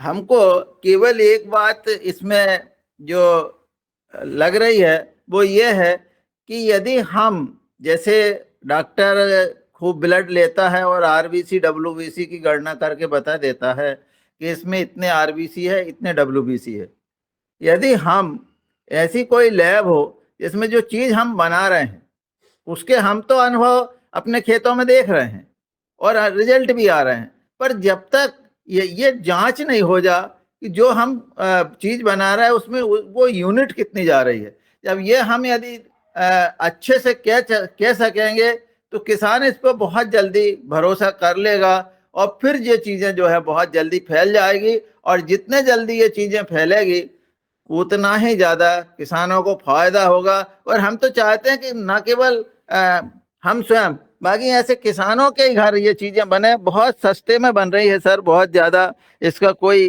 लागत नहीं है, और तो ये चीज़ें, और ये फैल भी सकती है। पर इसमें यही है जो मैंने कहा कि इसके लैब टेस्ट कैसे होगा, या तो माइक्रो, जैसे कल मैं और शरद भैया बात कर रहे थे, हम लोग निरंतर इस पे बातचीत करते रहते हैं कि इसकी प्रामाणिकता यदि हम सिद्ध कर पाए तब तो हम लोग जो है बहुत जल्दी इस चीज को फैला पाएंगे।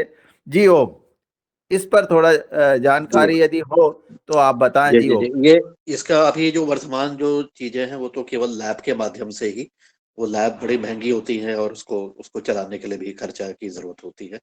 लेकिन मुझे मालूम है कि कई सारी जगह पर इसी विषय पर बातचीत हो रही है कि हमारी मिट्टी में की रेस्पिरेशन कैसी हो रही है, मतलब कि माइक्रोबियल पॉपुलेशन कितनी है, और उसके लिए बड़ा सरल सा उन्होंने तरीका निकाल रखा है।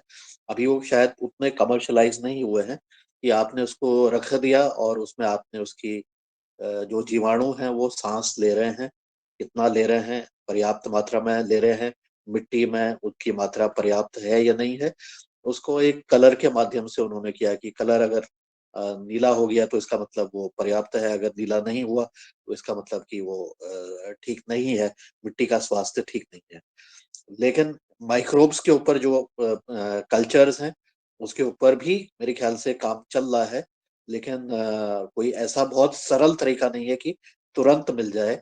उसके लिए अभी तक के तो लैब का ही तरीका है, लेकिन और तरीके को भी जरूर मेरे ख्याल से लोग ढूंढ रहे हैं, और हमें इसके लिए सर हम लोगों का जो कल विचार हो रहा था कि जो जैसे हम दही में देख लेते हैं कि ये लैक्टोज है ना, तो ऐसा सर कोई जो है माइक्रोब ऐसा यदि हो, भले ही वो महंगा हो, भैया कह रहे हैं कि अपन तो इसमें 50,000 रुपया भी खर्च कर सकते हैं, पर ऐसा हो कि हम दिखा सके कि देख लो ये किसान की मिट्टी है, ये हमारी मिट्टी है, और इसमें से ये देख लो ये इतने संख्या में मतलब वो संख्या नहीं आए परंतु वो दिख जाए कि देख लो ऐसा है, तो ये यदि हम कहीं से भी उसका ऐसा कोई प्रयोग हुआ हो या अपने पास जो वहाँ लैब है उसमें कोई ऐसी चीज दिख सके जैसे माइक्रोस्कोप में कि भाई ये जो है ये परीक्षण हुआ,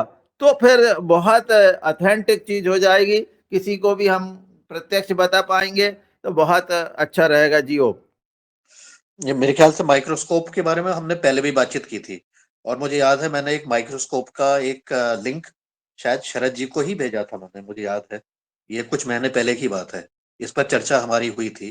तो मैंने एक लिंक निकाला था और उसमें ये क्लेम कर रहे थे कि ये माइक्रोस्कोप, और ये बहुत ज्यादा महंगा भी नहीं था, ये तो बहुत सस्ता था। तो वो माइक्रोस्कोप से वो जीवाणु तो दिख जा रहे हैं, दिख तो जाएंगे क्योंकि वो मैग्नीफाई करना है इसमें केवल, और 50,000 की भी जरूरत नहीं है, उससे भी बहुत कम सस्ते में उसको मिल जाएगा। लेकिन जरूरत ये होती है कि अगर उसको तो जीवाणु तो आपको जरूर दिखेंगे, आप भी उसको अगर चेक करेंगे, आप गूगल जी में भी डालेंगे कि मुझे माइक्रोस्कोप चाहिए, तो आपको हजारों सैकड़ों मिल जाएंगे, उसके डीलर भी मिल जाएंगे। मुझे जी लगता जी है जी कि अगर खाली आवश्यकता, अगर खाली देखने भर की है, तो किसी को भी आप गूगल में सर्च करके उसके जो डिस्ट्रीब्यूटर है, मतलब जो बनाने वाला है या बेचने वाला है, उससे जी आप कहिए कि आप हमारे वहां डेमोन्स्ट्रेशन करिए। जी ठीक है, तो जी जी आपको वहां पर उसकी एक संतुष्टि हो सकती है। और जी इसमें जी सब तरह के माइक्रोस्कोप है, हजारों रुपयों से लेकर लाखों रुपए भी है। तो आपकी जैसे ही आप सोच रहे हैं, वैसे आप सीधे संवाद करके उनसे अपनी इस प्रथम लेवल की जो संतुष्टि है कि जहां पर माइक्रोब दिख रहे हैं, चलते हुए दिखेंगे, तो उसकी बारे में भी आप जानकारी मिल जाएगी, और आप उसको प्रोडक्ट को लेते हुए वो आपके सामने डिमॉन्स्ट्रेट भी हो जाएगा। तो पहला जी तो जी ये हो गया। जी माइक्रोस्कोप की कोई समस्या नहीं है, समस्या है उसको क्वांटिफाई करने की। तो कितना उसका संख्या है, वो पर्याप्त मात्रा में है कि नहीं है, उसको भी एक जांचने का एक तरीका है कि इतना 10/6, 10/3, 4, जो भी है, 10 × 4 to the power of 4 या 6, ऐसी उसकी जो वो होती है ना, कंसंट्रेशन होती है, वो जी शायद सबसे ज्यादा जरूरी होता है जिसको कि मापा जाता है। जी तो जी कोई बात नहीं, इसको भी मापने के तरीके जैसा मैं बता रहा हूँ, कुछ जी सब सरल तरीके आने वाले सर्वर में जरूर हो जाएंगे। लेकिन आपकी लैब वाली जो माइक्रोस्कोप वाली है, वो तो आसानी से पूर्ति हो सकती है, ऐसा मुझे लगता है, जी मैं जी इसको कल समझ। वैसे सर हम लोगों ने भोपाल में प्रयास किया है, क्योंकि हमारे जितने भी साथी है सब लगे, 10 लोग जो है इस काम में लगे हुए हैं कि हम इसको कितने जल्दी और कितना फैला सकें। तो कल राकेश गौर जी ने, धर्मकुंडी वालों ने अपने बेटे से भोपाल में कहा कि वो भी ट्रेनिंग में थे, अभी हम लोग नए 10 लोग जो है अभी ट्रेनिंग में गए थे यहाँ बनखेड़ी। तो मैं पूरे ग्रुप को लेकर गया सर कि सब आप लोग जाइए, आपके पास सर्टिफिकेट हो जाएगा, तो हमको एक ये फायदा भी होगा कि केबीके का सर्टिफिकेट भी मिल जाएगा। तो सारे लोग गए सर, और कल जब दुनिया मतलब पूरा भारत राममय था, हम लोग ट्रेनिंग में थे सर, हम लोगों ने ट्रेनिंग ली वहाँ। तो हमने हमारी भूमि को हमें बचाना है, हमारी मिट्टी को बचाना है, और ये बात हुई है कि यदि हम नहीं बचा पाए और यही चला तो 10 साल बाद हमारे 3 जिले जो है वो पंजाब की श्रेणी में आ जाएंगे और यहाँ से कैंसर ट्रेन चलने लगेगी। तो इस चिंतन में हम लोग जो है कि किस तरह से हम बचा सकें, इसमें लगे हुए हैं। जी ओम। तो निश्चित रूप से आज शरद भैया अभी उपस्थित नहीं है, उनके यहाँ क्या है कि ये समय काम का होता है, लोग आते हैं तो वो, पर निश्चित मैं आपकी बात उनके पास पहुंचा दूंगा, और ये तो हम बहुत निकट जल्दी ही ये बात करने वाले हैं। जी ओम। जी जी जी जी सर।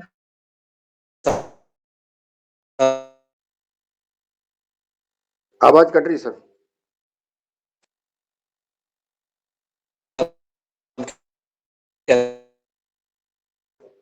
आदरणीय प्रबंध आवाज नहीं आ रही सर, आपकी आवाज नहीं आ रही। अच्छा, अब आ रही है? मैं जरा जी दूर जी आ गया। अब आ रही सर। हेलो, आ रही सर, अब आ आ रही रही है है। ना? ठीक है। जी जी जी आ रही सर। हाँ हाँ हाँ, ओके ओके। तो मैं कह रहा था, जैसे कहा जाता ना कि कण कण में राम है, उस तरह से मिट्टी में भी 1 ग्राम में करीब करोड़ जीवाणु हैं, तो हम हर एक में राम ही विराजमान है। तो आप उसके लिए काम कर रहे हैं, तो ये भी एक राम का ही काम है, मिट्टी को बचाना भी राम का काम है। तो हम निश्चित रूप से इसके ऊपर आप जरूर बातचीत करिएगा, और इसमें जो भी और चीजें होती हैं मिट्टी को करने के लिए, क्योंकि ये बड़ा महत्वपूर्ण है कि जैसा मैं अनुभव भी कर रहा हूँ कि कई जगह पर इस तरह की समस्याएं आने लग गई हैं। और मैं कल एक मीटिंग में था जिसमें कि यह पता लग रहा है कि जो हमारी केमिकल युक्त खेती में जो अब फसल का उत्पादन भी हो रहा है, उसमें न्यूट्रिशन जो कहते हैं, जो पोषक तत्व हैं, उसमें भारी कमी नजर आ रही है। तो इसका मतलब ये हुआ कि आपने एक रोटी खाई, लेकिन आपको पोषण एक रोटी में जितना मिलना चाहिए था उतना नहीं मिला। आपको शायद उसका 60% मिला, 70% मिला या 50% मिला। तो जो खाना आप खा भी रहे हैं, उसमें अगर पोषण ही नहीं है, उसमें न्यूट्रिशन ही नहीं है, या उसमें इतना ज्यादा इम्बैलेंस है कि कुछ तत्व आपके बहुत ही कम हो गए हैं, तो उसका भी कुछ आपको जीवन में लाभ नहीं मिलने वाला। और उससे आपका स्वास्थ्य में भी आप कुछ भी खा लें, आप कहें कि हमने ये खा दिया, लेकिन उसका लाभ अगर नहीं मिलता है तो वो भोजन भी किसी काम का नहीं है। तो इस और आपको ज्यादा खाना पड़ेगा। आपके पेट की भी एक क्षमता है कि आपको 2 रोटी खा सकते हैं, लेकिन आपको पोषण की आपकी जरूरत के आधार पर हो सकता है आपको 3 रोटी खानी पड़े। लेकिन 3 रोटी जब आप खाएंगे तो फिर उससे और समस्या उसकी पैदा होगी, जो कि फिर आपको उसकी पूर्ति करनी पड़ेगी। तो एक तो हमें इस चीज को समग्र रूप से देखते हुए, अपने पोषण को समग्र रूप से देखते हुए, अपनी मिट्टी को समग्र रूप से देखते हुए, अपने भोजन और मिट्टी में जो हम काम कर रहे हैं उसको समग्र रूप से देखते हुए, इस चिंतन के साथ और इसके ऊपर कार्य करते हुए हमें आगे बढ़ना है। और इसके लिए एक समग्र रूप से प्रयास भी करने की जरूरत है। केवल एक ही व्यक्ति उसके ऊपर नहीं कर सकता है। जब हमने बातचीत भी करी है अपने उसमें, कि हमें एक परिवार को एक समग्र रूप से देखना है। एक परिवार के जब तक के सारे सदस्य उसके ऊपर काम नहीं करते हैं और उसके ऊपर उसका पालन नहीं करते हैं, उसका लाभ भी नहीं मिलेगा। अगर पिताजी कहते हैं कि मैं जैविक खेती कर रहा हूँ, लेकिन बच्चे जो है वो तो बाजार का उसका तरह का दूसरा खाना खा करके उसमें उनको आनंद मिल रहा है, तो इसका मतलब कि समझ वहां पर नहीं बनी हुई है कि हमें क्या करना है, हमें अपना व्यवहार और अपना भोजन के प्रति किस तरह का पालन करना है। तो ये सब चीजों को भी हमें ध्यान में रखना पड़ेगा। तो जो प्रयास है वो समग्र प्रयास होना है। उसमें शिक्षा भी है, उसमें स्वास्थ्य भी है, उसमें कृषि भी है। तो एक समन्वित रूप से सभी लोगों को साथ मिलकर के इसमें अपना योगदान देना पड़ेगा। जी धन्यवाद। जी ओम सर, इस पर जैसे हमने सांप सीढ़ी बनाई है, स्वास्थ्य की भी ऐसी एक सांप सीढ़ी बने कि हम क्या खाते हैं तो कहाँ पहुंचते हैं और क्या खाते हैं तो कहाँ नीचे आ जाते हैं। दूसरी बात, इसके कोई चार्ट होंगे कि पहले गेहूं में कितना तत्व मिलते थे या अरहर में कितने तत्व मिलते थे, और रासायनिक खेती के बाद जो अन्न प्राप्त हो रहा है उसमें कितने तत्व मिल रहे हैं। यदि इस तरह के कोई चार्ट मिल जाए तो ये बहुत उपयोगी होंगे। जियो जी जी जी, मैं प्रयास करूंगा इसमें, इसको करने के लिए मेरे उसमें है, टारगेट में है। और मैंने एक बहुत सरल तरीका और निकाल रखा है। जो आपने वो रैंकिंग की थी ना, आपने जैविक खेती की, आपने वो प्रश्न वाली पूछी थी, प्रश्नावली, उसको हमने और ज्यादा उसमें वो कर दिया है, संशोधन कर दिए हैं। और वो रैंकिंग का हमने ट्रायल भी किया है, मैं आपको भी उसको भेज दूंगा। आप उसको देख करके अपने फीडबैक मुझे जरूर दीजिएगा। उसके लिए गूगल फॉर्म मैंने अलग से बना रखा है, मेरे पास रिस्पॉन्स आने लग गए हैं। मुझे आप अपना जीमेल भी भेज दीजिएगा, तो मैं उसको भी आपको उसको भेज के आप उसको बहुत आसानी से रिकॉर्ड कर सकते हैं। और जहां पर भी आप इस तरह का प्रयोग करेंगे, अपना रिस्पॉन्स जरूर भेजिएगा, जिससे हम उसके ऊपर निरंतर सुधार कर सकें और इस चीज को हम ज्यादा से ज्यादा लोगों तक पहुंचाने का प्रयास कर सकें। जी धन्यवाद। ओम। जी सर, जी सर, जी सर, जी ओम, निश्चित रूप से हम लोग करेंगे सर। जी ओम। जी जी, आदरणीय पवन कुमार सर और आदरणीय मीरा जी भाई साहब, आपने बहुत सुंदर आज चर्चा पर चर्चा हुई हमारे योगार मंच पर। अब कि जैसे कि मीरा जी भाई साहब ने कहा, अब हम योग की भी एक योग में भी हम एक जो सब्सिडी का खेल है वो खेलें, ताकि लोगों को बताया कि हमें आहार कौन-सा लेना चाहिए और किस आहार से हमें हमारे जीवन का हमारा आहार स्वास्थ्य कैसे होना चाहिए। अब उसी विषय पर चर्चा आगे निरंतर रहेगी, और क्योंकि हम योग कर रहे हैं, योग के साथ हमें आहार ज़रूरी है। अब आदरणीय श्री कुसुम नहीं, आदरणीय श्री मुन्नीलाल भाई साहब और आगे दिनेश भैया जी। जी आज अब ऐसे लगता है चूंकि समय 8:40 हो गया है, लेकिन शुरुआत आज बहुत महत्वपूर्ण विषय पर चर्चा आ गई है। जैसा कहते हैं कि रस बात का आज हमारे युगाहार कार्यक्रम का रस जो है निकल रहा है, और वो इस विषय पे कल निश्चित चर्चा हो। मिट्टी, जैसा आदरणीय पवन कुमार जी ने की सोच, उनकी जो तैयारी है वो कितनी जबरदस्त तैयारी वो कर रहे हैं किसानों के हित में, इस समाज को बचाने के लिए, इस देश को बचाने के लिए। यह योगाहार कार्यक्रम कितना महत्वपूर्ण है, इस विषय पर कल चर्चा होगी, क्योंकि आज समय हो गया है। रमेश चंद मेहरा जी को मैं धन्यवाद देता हूं, लेकिन कल हम इस विषय पर विशेष चर्चा करेंगे और अधिक से अधिक किसान जोड़े, कल हम चर्चा करेंगे। आज बस मैं कुछ नहीं कहूँगा, लेकिन कल बोलूँगा। कल हम सब किसान भाई जोड़ें और इस मिट्टी को कैसे बचाया जा सकता है, इसका प्रभाव, और जो लैब हमें आगे तैयार करना है, बढ़ाना है। आज पवन जी ने जो उत्पादन और गुणवत्ता के बारे में कहा है, क्योंकि किसान सिर्फ उत्पादन देख रहा है और उपभोक्ता भी इसको कहते कि कल में जो कृषि विभाग के पीएस के पास बैठा था, कृषि विभाग के पीएस और उद्यमिता और उद्यानिकी और सभी उनके साथ, जब हम अशोक पटेल जी के साथ गए वहां पे बैठे, तो चर्चा वही उत्पादन की आई है। उनको ये दो बातें जो आज पवन जी के उससे श्री मुखारबिंद से निकली हैं कि जो हम रासायनिक खेती करते हैं उसकी गुणवत्ता क्या है, और हम जो प्राकृतिक खेती करते हैं उसकी गुणवत्ता क्या है, इस पर और मिट्टी परीक्षण पर और फार्म लैब पर, 3 विषयों पर हम लगातार चर्चा करेंगे। आज यही कल के लिए मैंने वैसा ध्यान रख लिया है कि ऐसा हमको करना है। जी ओम।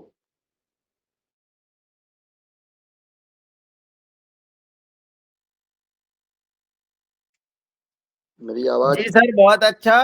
कल हम अपने जो ग्रुप के सारे लोगों को जोड़ेंगे, जिनके थोड़े भी अनुभव आए हैं वो सब आपको बताए जाएंगे। तो मैं आज ही जो हमारे ग्रुप है उसमें ये बात कर दूंगा कि कल मिट्टी पर ही चर्चा होनी है, और हम लोगों के जो जिनने जिनने जो अपने अनुभव जिनको आएंगे वो भी आपको सुनाएंगे निश्चित रूप से। जी ओम।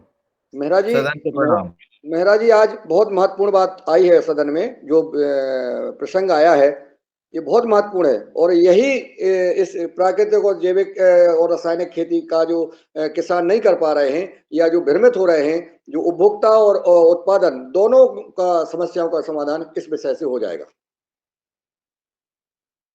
मेहरा जी भाई साहब की बहुत बड़ी लगन है योगाहार मंच से सीख के, और अब लोगों को भी प्रेरित कर रहे हैं। और जैसा कि उन्होंने कहा है, उनके 3 जिलों का जो कैंसर वाली स्थिति ना आ जाए, इनके लिए ये बहुत अच्छे से अब बहुत ही लगन के साथ जुड़े हुए हैं और लोगों को प्रशिक्षण भी दे रहे हैं, और उनके मन में नए नए विचारों की खोज होती है। ऐसे हमारे आदरणीय मेहरा जी भाई साहब को बहुत बहुत धन्यवाद।